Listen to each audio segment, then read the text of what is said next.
Great to be able to be back with you again this morning. As Brent mentioned, they came to a couple of our retreats when he had asked me initially to come and to present some material. Schedules are always tight for you guys. For us, it just seems like everybody has schedules that are pretty hectic these days. But I thought in terms of, as he said, Brent's really in need. So we definitely need to see if we can fit this in again. Great to be able to talk about this topic as we examine, because every marriage isn't in trouble in a bad way, but every marriage comes with challenges, no question. And we need to learn that. And the better we can get tools to use that, and I think God gives us those tools. And I think some of the things that we'll see this morning will show, even by the words that God chooses to say the things that he does, he's going to give us some good insights into how it ought to alter our behavior, the kinds of things that we can think about. And so we even mentioned last night the idea that we want to think in terms of where the rubber meets the road today. The practical side. We want God to be first in our marriage. That's what we talked about last night. And we want to have a marriage that is holy. How do I do that? How can I become the best husband that I can be? Or if you are a wife, how can you become the best wife that you can be? It will be by becoming the most godly man or the most godly woman you can be. And so if I'm accomplishing the holiness in my life, then I'm looking to God for all that direction, and I'm trying to think in terms of removing myself from the throne of my life and putting God there first, my wife there second, so that I'm focused on how I might be able to accomplish what he intends to accomplish through me in our marriage. You might see there in your notebooks, if you've got those, or in your papers if you've got those, that 2 times when a man doesn't understand a woman: before marriage, after marriage. Here's the thing. You never will understand your wife. We'll talk about why that is in a moment. She will never understand you. And part of the reason for that is because we are created differently, and God made us with different needs, with different levels of what fulfills us. And I will always think like a male because I've been created male. My wife will always think like a female, and we find out that that's not exactly the same. We are extremely different from one another. Somebody give me an example of one way that husbands and wives, without revealing anything about your spouse that you shouldn't reveal, one way that male and female are different from one another. The way we communicate. Oh, absolutely. In the way we communicate. We wrestle hard with that sometimes. Judy and I have conversations about that regularly. One of the things that I've noticed with her is, like with most women, she has an ability to keep all thoughts connected, it seems like. And so it's a constant flowing from every direction, if you will. And I know that happens without me doing the same thing, because there are times when we'll be talking, and in the very first conversation of the day, I mean, other than the greeting in the morning or whatever, but I'm saying very first regular conversation, she might say something like, "Do you remember when they," and then she goes on to say something. And I have to tell you, I'm at an absolute, I don't even know who they are. And so my response is always the same. You cannot start the first conversation with a pronoun. There has to be something to identify that with. But she says, "Well, yesterday we were talking about so-and-so and last month." And I'm thinking, you've got to be kidding me. I don't think that way. There's a book that was written by Bill and Pam Farrell called "Men Are Like Waffles, Women Are Like Spaghetti." I almost didn't even read the book because I'd read a bunch of the analogy books, that kind of thing. Men are from Mars, women are from Venus, all that. There was one I liked, "Men are like clams, women are like crowbars." But a lot of different analogies used. But he said the waffle spaghetti analogy was the idea that if you look down at a waffle, it's just a series of boxes, and that's the way men process. Social scientists call that compartmentalizing. Men compartmentalize. That's the way we process information. And so we're in one box at a time.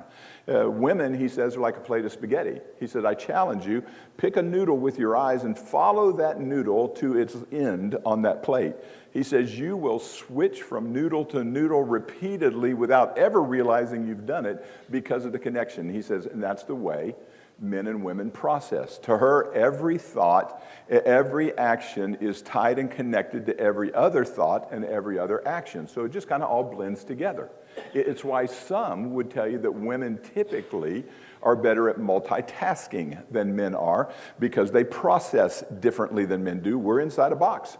And we'll talk a little bit about that in the second session as well. Other ways besides communication that you say men and women are different. Yes? They can read your mind, which is a scary thought, isn't it? No, it is interesting, very perceptive. There are different intuitive levels, if you will, different emotional basis as far as the way we process between men and women. Other things. Oh, there's lots of them. You remember in 1 Corinthians 14, Paul said, you can't all speak at once because that's just confusing. So I need you, if you would, to only speak one at a time so we're not getting confused. Other ways that obviously physiologically we're different, are we not? God created us differently physiologically. We understand that. Other ways. What about, I would ask most of you this, how about the way you would choose to go to a movie or the movie you would choose to go to or watch? Husbands? You and your wife typically pick the same movie? Is that the way you would think? You know, nothing like a good rom-com, is there, man? You know, if I could spend a little more time on Hallmark Channel, that would just fulfill me. We don't think the same way. We've spent 21 years in Kansas City. Kansas City has the single worst tourist attraction that has ever existed, in my opinion. The Hallmark Visitor Center is in Kansas City. And they have a room that has a series of booths. And you can go in and close the door behind you and watch Hallmark commercials. And so I can tell you, here's what you'll see in a given day if you go there. A few men standing out in the middle of the room, and doors opening occasionally, and some woman coming out of one of the doors to find her husband, and she's bawling. She's been watching Hallmark commercials, and she's just in there crying, and every man's thinking the same thing. Why? Why would I go in a room and shut the door if what it's going to do is cause me to cry because it's so sad? But we process differently, we think differently, we understand that. I love one gentleman talking about picking a movie, thinking about a regular routine, that back when you would go to the store and get a DVD, that kind of thing. And he and his wife were looking. She found one she liked, he found one he liked. The plot line of hers said on the back, a reporter is assigned to write a story about a woman who has left a string of fiancés at the altar. Anybody remember that movie? Runaway Bride, it was called. His said, two escaped convicts and a female railway worker find themselves trapped on a train with no brakes and nobody driving. Now that's a movie. Runaway Train. It's funny that we process so differently, and yet what God has asked us to do is to be the fulfillment of a person who does process exactly differently than we do. That's my job as a husband. That is her job as a wife. When God in Genesis talked about finding that one who was a helper suitable or a helpmeet for him, finding the wife for Adam, or creating the wife for Adam. The word that he uses there in the Hebrew is ezer. It's interesting because that helper means to fulfill, to complete, to provide what is needed. And so you can almost envision a man and a woman who both, as they exist individually, have gaps that God says can be completely filled by the union of these two in marriage. That word ezer is used mostly not regarding the wife. It is used mostly regarding God himself. God is our ezer. Think about that. So in other words, all that is lacking in me, God has said, I can fulfill in you. Same word he uses when he talks about the husband-wife relationship. So we need to think in terms of how do we accomplish what it is that God wants us to accomplish. So, wanted, godly husbands. What does that mean? What does it mean to be a godly husband? To have a marriage that glorifies God, and in doing so will complete you as well, because that's the way that God designed it. I like one young boy who said they interviewed a bunch of kids similar to those of us that are old enough can remember the old Art Linkletter when he'd talk to kids. But they interviewed a bunch of kids that range from about 10 to 13 years old and asked them about marriage. And I just like the response of one boy. He said, if you're going to be happy in marriage, you need to find somebody that likes what you like. He says, if you like football, she needs to like football and keep the chips and dip coming. So, not sure where he learned that particular theory, but I'd be concerned about his parents. What does it take? What does it take for me to love my wife? Look at Ephesians chapter 5. Because I guarantee you, if you have been worshiping with God's people any length of time, you've heard sermons out of Ephesians chapter 5 and dealing with the concept of marriage. We're not going to start at the beginning of the passage about marriage because we're going to start with husbands first and then go back to the wives in the second section. But in verse 25, it says, husbands, love your wives as Christ loved the church, gave himself up for her, that he might sanctify her, having cleansed her by the washing of the water with the word, so that he might present the church to himself in splendor, without spot or wrinkle or any such thing, that she might be holy and without blemish. In the same way, husbands should love their wives as their own bodies. He who loves his wife loves himself. For no one ever hated his own flesh, but nourishes and cherishes it, just as Christ does the church, because we are members of his body. Therefore, a man shall leave his father and mother and hold fast to his wife, and the two shall become one flesh. So I want you to envision you're teaching your son, or you get a chance to talk to some other young man who is getting married, who has recently got married. And he says, what am I supposed to do as a husband? How am I supposed to live as a husband? And so you tell your son, love your wife like Christ did the church. I understand that's helpful because that's what God says. The question is not, what does God say about loving my wife the way that Christ loves the church? The question is, how do I do that today? What is it my wife needs today? What is it that's going to be a fulfillment to her today? How do I live out my life daily? So, as we think about Christianity and trying to live like Christ, what we do is what? We look at what Christ did, so we have examples for what we can do. So, as we think about that, we're going to find out God uses a couple of different words. He uses here in Ephesians chapter 5 this idea of loving your wife. Love your wife. Turn over, and we're going to come back and deal with these words in a minute, but turn over to 1 Peter chapter 3. He's going to give us some additional advice in a couple of different ways. And then we're going to come back and kind of look, let's find the words and the expressions that he uses so we can see if we can learn something from that. 1 Peter chapter 3, verse 7, likewise, husbands, live with your wives in an understanding way, showing honor to the woman as she is the weaker vessel, since they are heirs with you of the grace of life, so that your prayers may not be hindered. Now, I'm going to start with the back end of that for just a second for all of us as husbands. Because he says, if you're not accomplishing and doing what God asked you to do in your husband-wife relationship, what happens, does he say? Your prayers are hindered. That's a great phrase that he uses. That literally means they are stopped. In other words, stopped at the ceiling.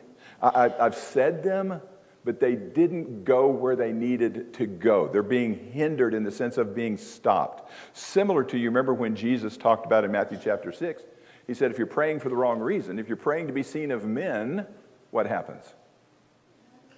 You have your reward. Men saw it. He says, God wasn't paying attention if that's your purpose. If you're praying to be seen of men, that's what happens. You're seen of men, but the prayer didn't really accomplish anything, did it? He's saying the same thing with husbands. Husbands, it's critical that you learn how to be what God expects you to be as a husband for the benefit of your wife. But you notice what he says? Live with your wives, understanding her fully. Oh, wait, mine didn't say that. Does yours say that?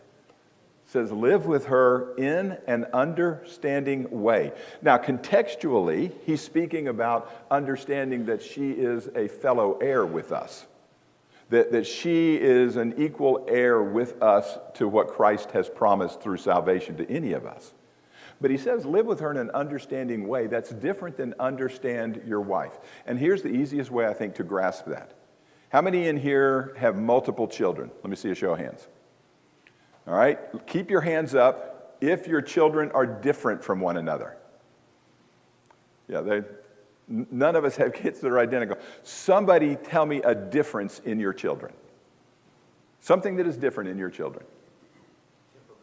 What's that? Their temperament. And so even the way they react to things, or what interests them, or what in particular would you think of with that?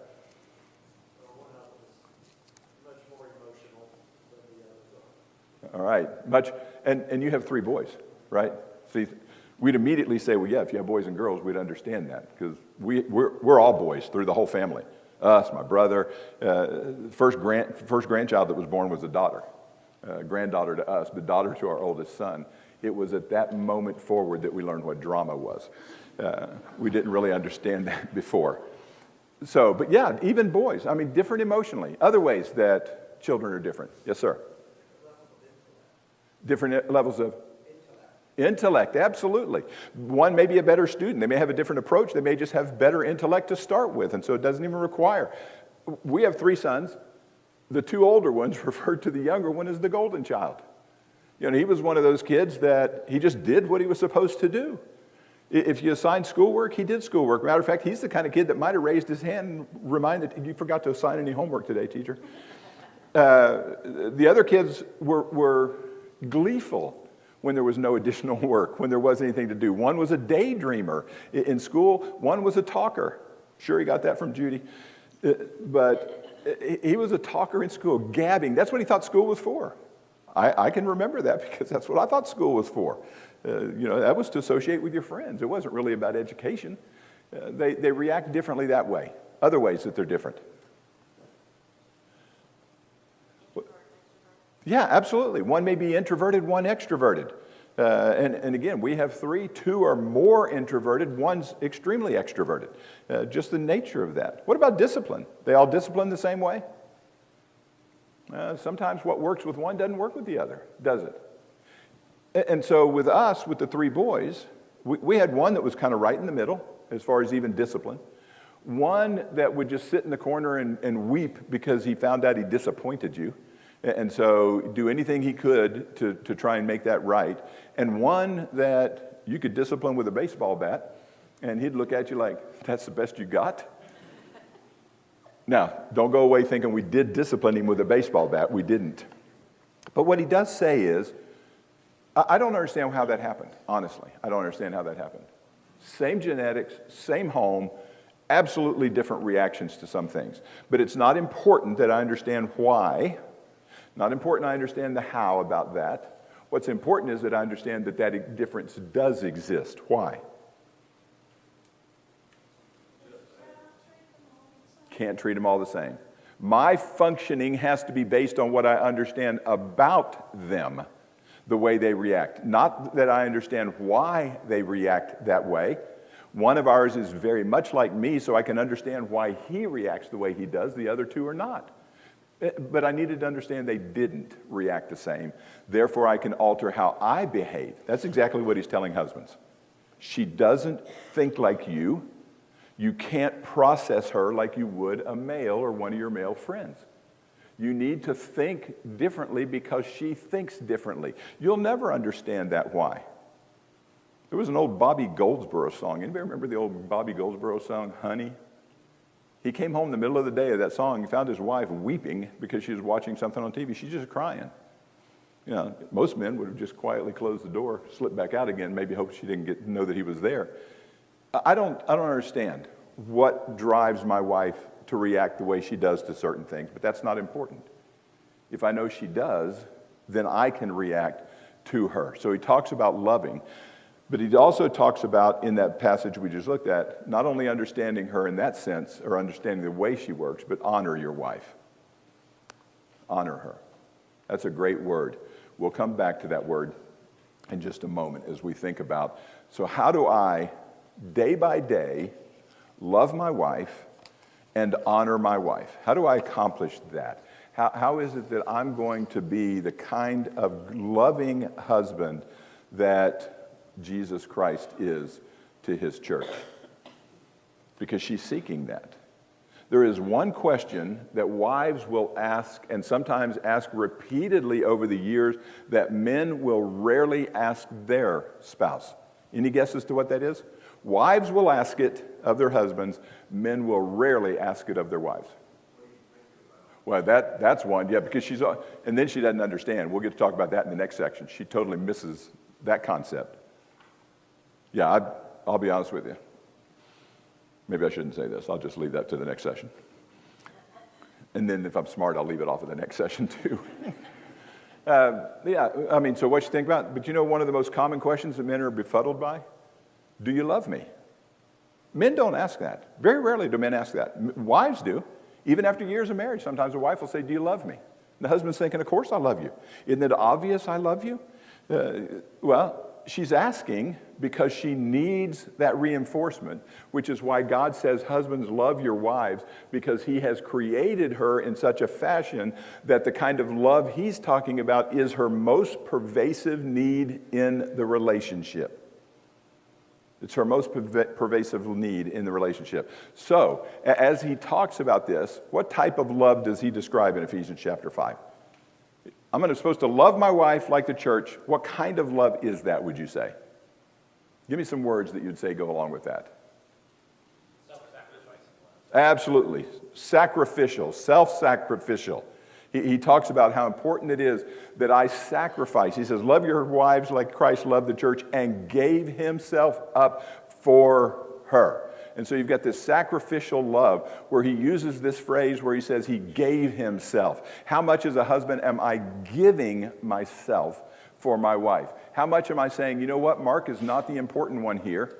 Judy's the important one here, so Mark needs to be willing to sacrifice himself. Think about how many times Jesus sacrificed himself, not just on the cross. When Jesus saw the woman at the well, when that whole story happens in John 4, do you remember what it says about him when he first got there, before she arrived? You remember what it says about him? Because the disciples weren't with him. I've got a whole sermon called, Thank God the Disciples Were at Lunch. Because they had gone to get food, they would not have reacted like Jesus did. He's going to end up talking to this woman, and they were amazed, it says, when they came back. He's talking to a Samaritan woman. I mean, that shocked them. But it first says he was weary. He got to that well, he was weary and sat down.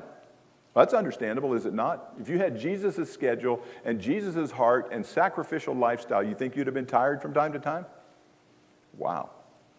Yeah, I can understand weary.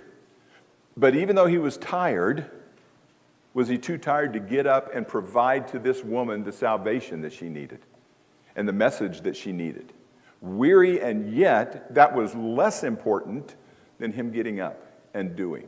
There are times when I have been weary, and probably sometimes when I've just been comfortable and lazy even, that getting up was not part of my thought process in order to sacrifice for the benefit of my wife. But Jesus was sacrificial. He gave himself. How much am I giving of myself for her? He says purifying. Think about that. That he might sanctify her. Well, how do you think, as a husband, how do you fulfill that command? I'm supposed to love my wife like Jesus loved the church, and he not only gave himself up, but he sanctified her. What is my role as a husband there? What's that? Absolutely, as a protector. We'll see, and I think that's about half of that equation, absolutely. What about else? Maybe setting her apart.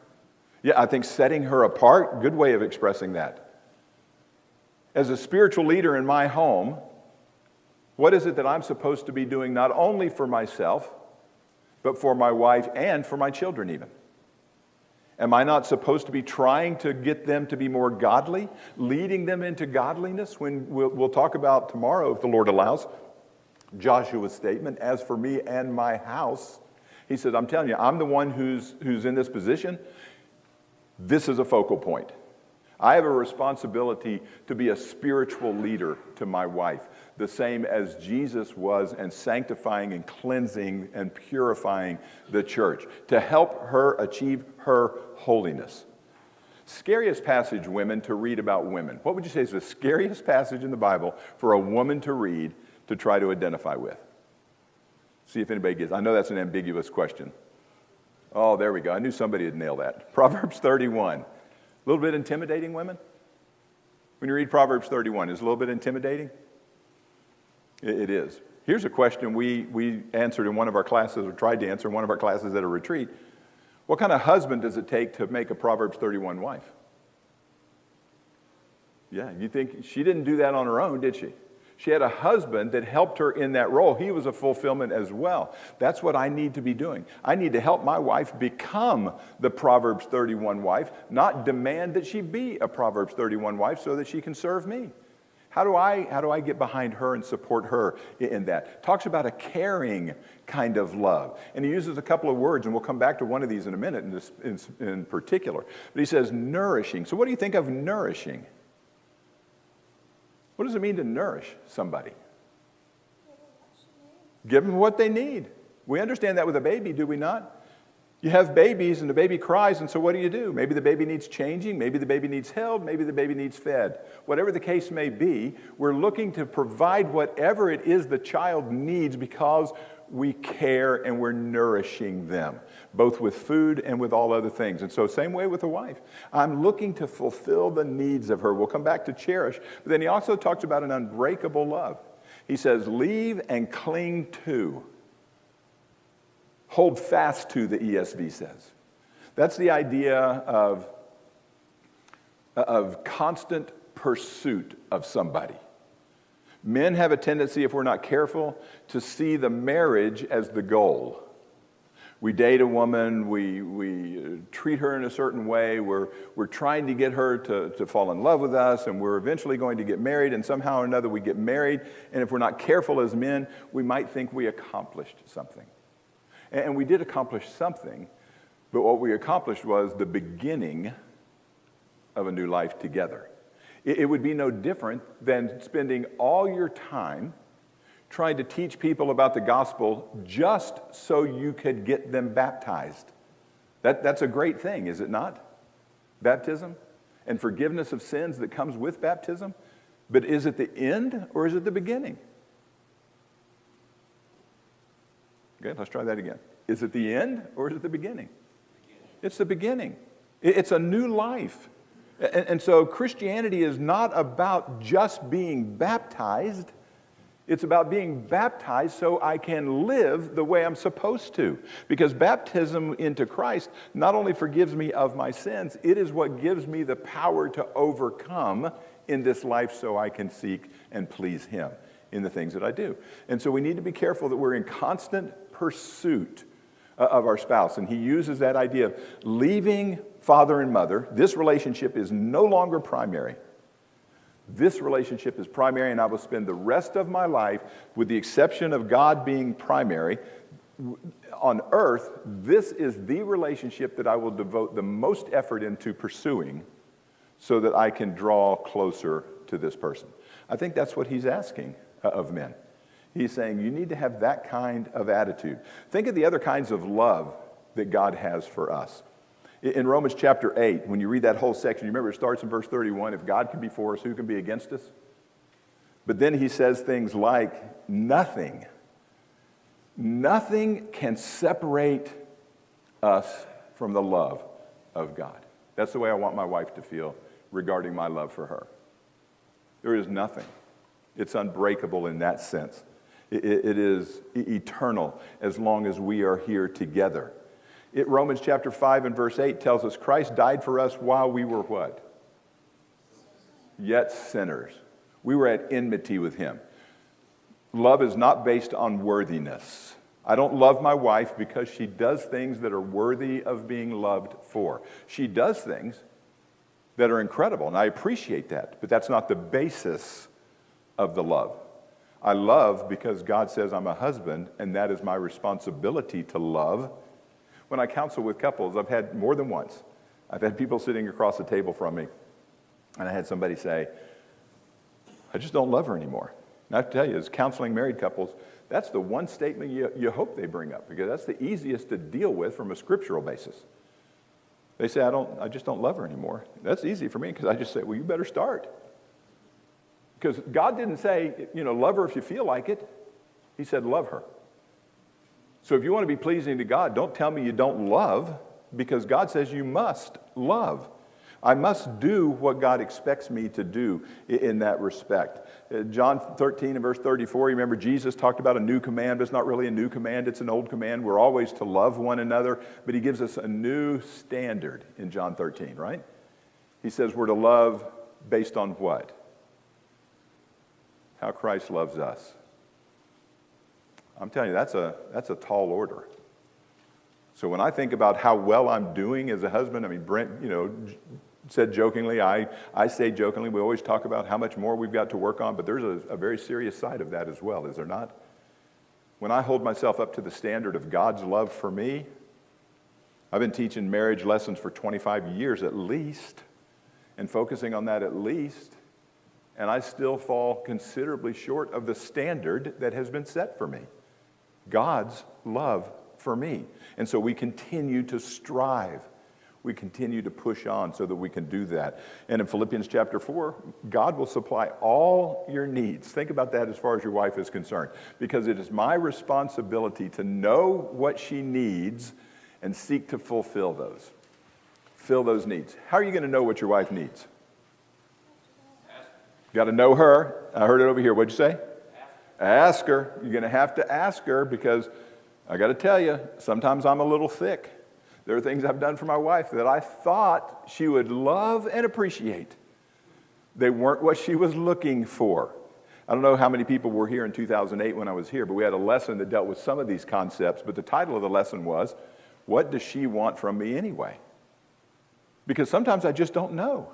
I'm trying to be pleasing to her. I just don't even know what it is that she needs.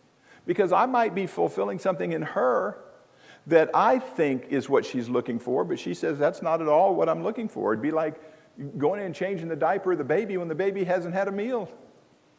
The baby's saying, I'm not wet, I'm hungry. If you want me to stop crying, give me something to eat. You can't fulfill a need that's not really a need. It's not just what I want to do, it is fulfilling her needs. And so as I think about that, we're going to find out. Women are driven to security in the relationship, and security comes through feeling or being loved by their husband. She wants to have that kind of security. She wants to have a relationship wherein she feels totally safe, because God has created her in such a way that she, in fact, has as her most pervasive need that love that you're supposed to be giving. And it's a need. It's not what she wants. It's what she needs. I need to give her what she needs. Biggest difference between wants and needs, in your opinion? One thing you can live without, other than you can't. Absolutely. I remember at one of these lessons I presented somewhere years ago, I said, example, I need food. I want ice cream. Ice cream is a want, not a need. And I went on with the whole rest of the lesson, and I got called on the carpet by some woman after service. She goes, I'm going to have to disagree with you. Ice cream is absolutely a need. So, but it's not really. We understand that. Wants have to do with desire. Needs have to do with something that is fundamental, something that is critical. And so I need to understand, how do I fulfill this need in my wife where she needs to feel this safety because of the love that I have for her. And so as we think about that, he says, not only love your wife, but he said what in 1 Peter 3? Honor her. I love that word. Love that description, to honor your wife. The word literally means weighty, or to make weighty. Don't go the wrong direction with that, men. Making your wife weighty. Do you remember there used to be an insurance commercial on where Mrs. Lincoln walked out, and she looked at Abe. She said, does this dress make me look fat? Anybody remember that commercial? He said, maybe a skosh. Not a good answer to start with, but that's not the kind of weight that he's talking about. He's saying, but make her weighty, of great value. You've seen those kinds of scales that are balanced scales. And it used to be that they would put some product here on this side of the scale, and you had to put enough coinage or whatever so that it balanced out. That was how they had those adjusted, so that when this amount here equaled this, we could barter that back and forth. And it may be a bigger pile of this to be a value of a smaller pile here, but when they were equal on the scale. Does that make sense? All right, so what he says is, husbands, here's what you need to think of. Your wife's on this end of the scale. There is nothing you can put on this end that's going to bring that into balance the way you think of. She is worth so much that you can't put enough on this side to equal her value. He's saying treat her, in fact, as if she is clearly, outside of God himself, that she is clearly the most valuable thing to you in the world. Anything else in your life. So give me ways that we might betray that concept first, before we talk about how to fulfill it. What are ways that we might betray that concept?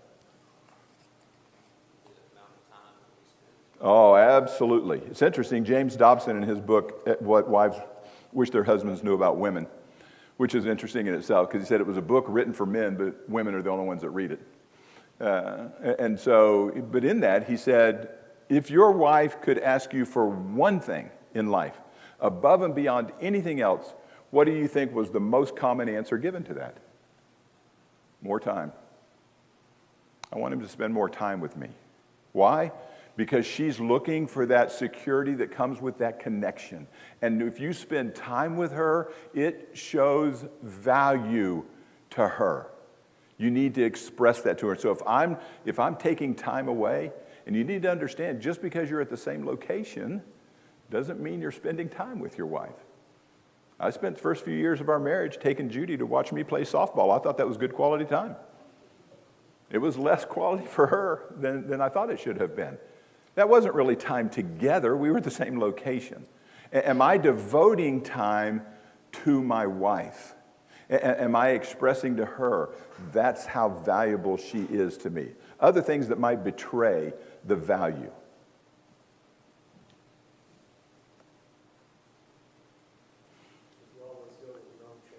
Oh, absolutely. If you always go with your own choice, whatever that may be, where you're going to eat, what you're going to do, what program you're going to watch. I loved one wife. She was at the grocery store, and the clerk said to her, you got something sticking out of your purse. She said, I know. It's the remote. I asked my husband to come with me. He wouldn't come. So she just thought, well, I'm taking the remote. But you think about that. Who controls the remote? Who gets to pick the channels? The movies that you're going to watch. So what do? Not always, but we watch some Hallmark movies. Nothing more exciting for me than to see some lady who bakes donuts solving all the crimes because the police force is so inept. No, and I kid, and I only make fun because Judy knows I make fun of some of those shows, but no, that is important. It may not be my favorite show any more than she wants to come in and watch a documentary on Hitler and World War II. But, I'm watching different shows, but am I willing to think like her and let her make some choices and not make choices that she can all do by herself, but that we can do together? Any other things you can think of?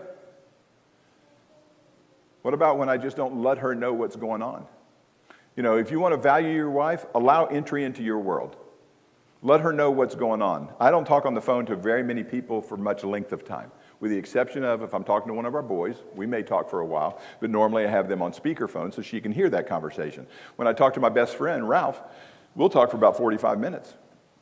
And I mean about the most inane things in the world. We'll just be talking because we spent our whole lives together, and we just talk. And I get off the phone. What do you think the first question I get is? What'd you talk about?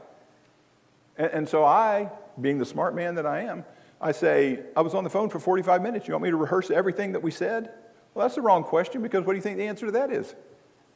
Yes, that would be good. I don't think that way. If she's on the phone for 45 minutes with one of her girlfriends, My entire thought process is, when you hang up, please don't share with me what you all talked about. I don't need the connection the same way. I need connection, but not the same way.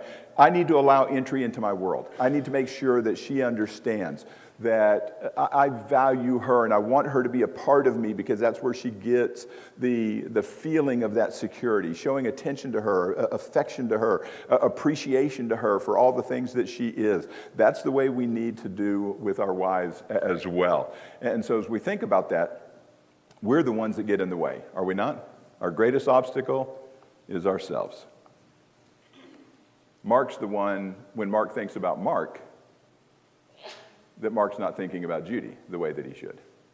And I don't know about you other husbands, but Mark thinks about Mark more often than he should. Mark spends time on Mark more often than he should. It's even that God said in Ephesians 5, he said, husbands, don't neglect themselves. They nourish and cherish themselves.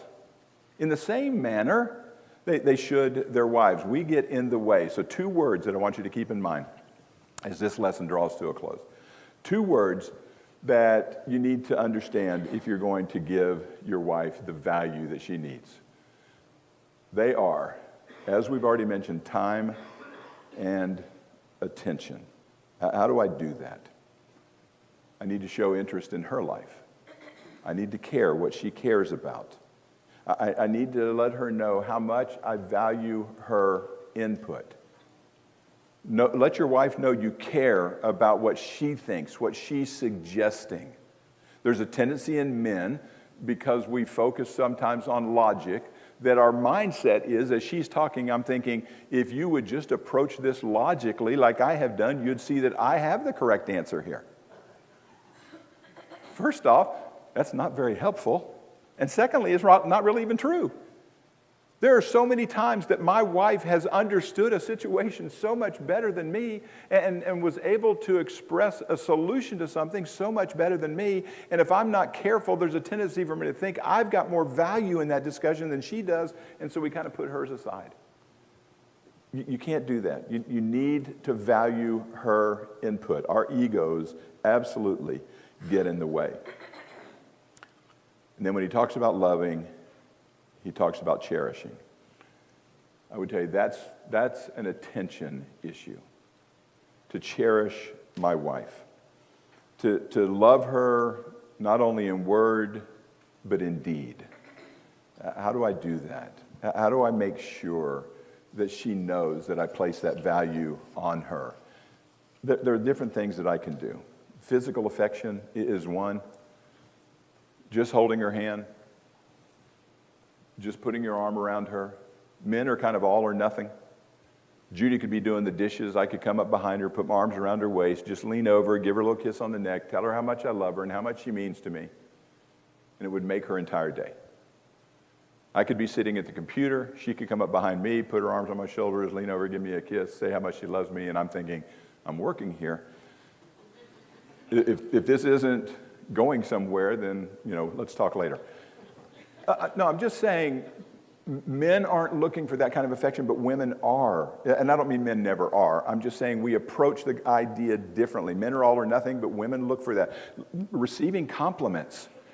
Tell your wife what she is to you, not just how beautiful she is. That's important too. But how beautiful she is, not only as far as the facial and the ways that she looks, but who she is and what kind of mother she is and all the compliments that you can pay.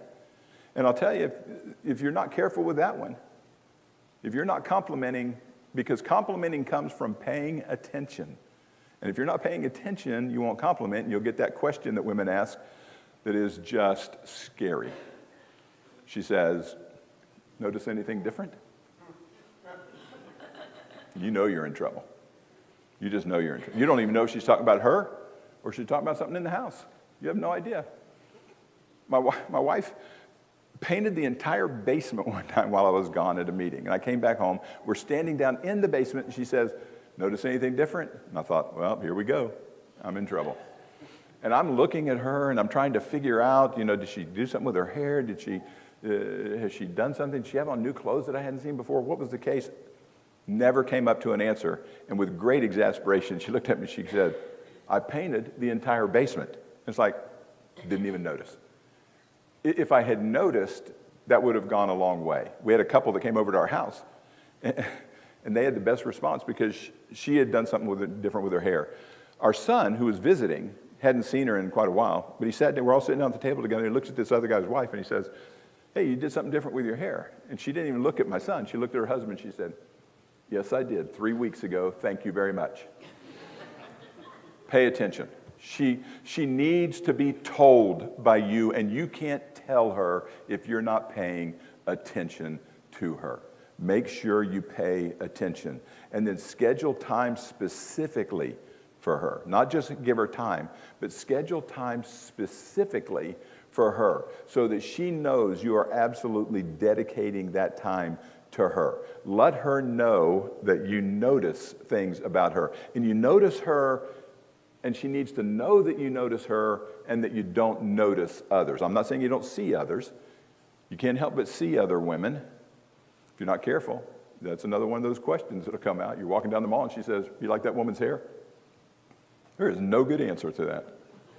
Because you can say, what woman? And she knows you're just not being honest because you saw her. You can say, oh, I like her hair okay, but I like yours better. And then she's upset because you even noticed her hair, the other lady.